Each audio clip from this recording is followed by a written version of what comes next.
In today's video, I'm going to teach you how to set up Hootsuite inbox and DM automations. First, sign into your Hootsuite account. Logging in on a desktop browser makes everything easier to see, and it helps you spot the options we'll use today. Once you're in, confirm you're in the correct workspace if you manage more than one brand, so your automations end up in the right place. Next, head to the area where automations live. Depending on your layout, you'll find it under Automation Inbox or a DM Automation section.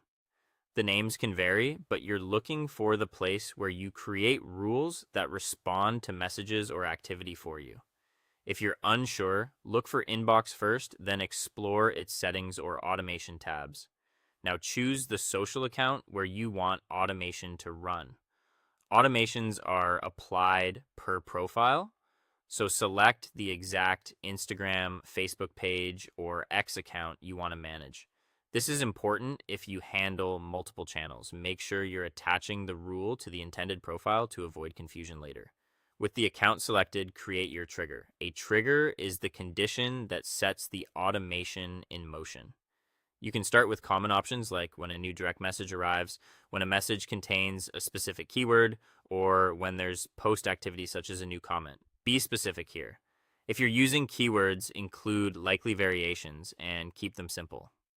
For message triggers, consider whether you want this to fire for every new message or only the first message from a user within a time window, so you don't overwhelm the conversation. After the trigger, add the action you want Hootsuite to perform automatically. Typical actions include sending an instant reply, assigning the conversation to a teammate, applying a tag for tracking, or marking the item for follow-up.